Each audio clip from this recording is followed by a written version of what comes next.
The Braves win again tonight to improve to 5-0 on the young season, but it was anything but easy. Bourne escaped with a 6-5 win over Wareham tonight. The Braves jumped out to a 6-1 lead here early, Daniel, but this Wareham team just really never seemed to, get out of the game. They were always seemed like they were a swing away.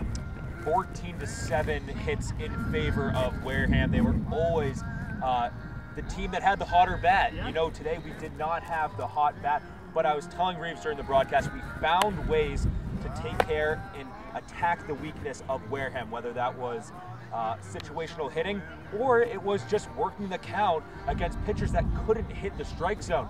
So many walks. I think it ended up being 7 or 8 walks for the Braves this entire game. So many Braves on base.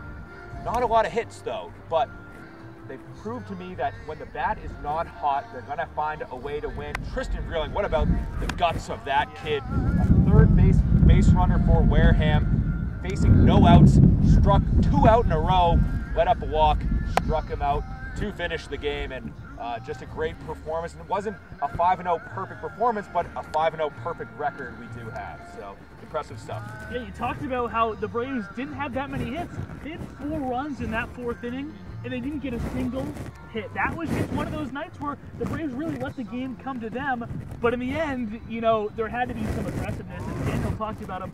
But Tristan Vreeling, how about the nerves of that guy? 1st and 3rd, nobody out, and ends up striking out the side pitch. More so than that, I just want to give a shout out to Peter Burns, who was co-player of the game with Vreeling. Yeah. Made a couple of stellar stops in that 9th inning to save a runner from 3rd scoring, but Tristan Vreeling, who right off the bat, runners on the corners with nobody out, and then ends up striking out the side over the course of the rest of that inning with the big bases loaded and 2 down.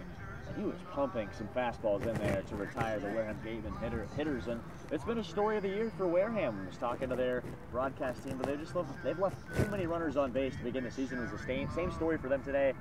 14 hits, I should say, and only 5 runs. Plenty of runners left on base to boot. Now the Braves are 5-0 in a game that was very tight. How does this team build off this win, and where do they go? Where do they go from here? It'll be fun going back to Cotuit, especially after the rain cancellation.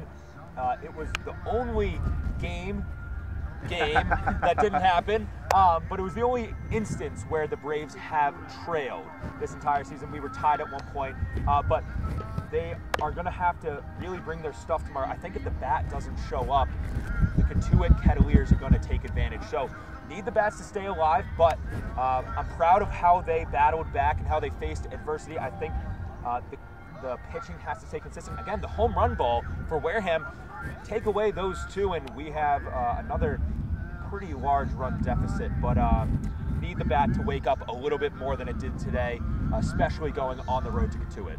Yeah, the Gopher Ball has really, plagued this team going forward. Even go back to that Falmouth game. A couple of home runs really brought the Commodores back into that game.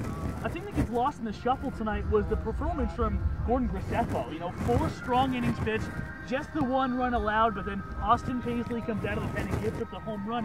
Is the home run ball something that you can limit, or is it just something that's in the nature of the game? I think it's in the nature of the game. And this is the Bourne Braves pitching staff who is going to light up the radar gun as much as some other teams here in the cave. They have a lot of guys that throw strikes, and sometimes you're going to get touched up by the Gopher Ball, the home run ball that you mentioned. But a great point, Gordon Christoforo. Daniel asked me a question before we signed off the air, who might be my player of the game, and I said Gordon Christoforo because he really set the tone of the game for the Braves. He did allow 1 run, but gave the Braves another solid start in 4+ innings. But something I'm really looking forward to, Daniel mentioned a tough test from the Cotuit Kettleers and their high-powered offense. Although they were shut out tonight versus Brewster, looking forward to Nick Zawak on the mound. New info. Yes, new info. They lost 2-0 tonight, but I'm looking forward to Nick Zawak going tomorrow, the Xavier Big East kid. He picked up the first Braves win here on opening day against Hyannis almost a week ago, so hopefully Zawak can silence the bats of the Kettleers.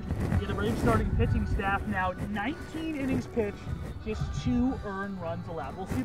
We'll see if they can keep that going tomorrow in Cotuit. Like you guys mentioned, though, the Kettleers can strike for a lot of runs. It should be a fun one tomorrow at Lowell Park. First pitch is at 5, but join us for our pregame show before the Bravos, which will get you started at 4:40. But until then, as always, go Braves.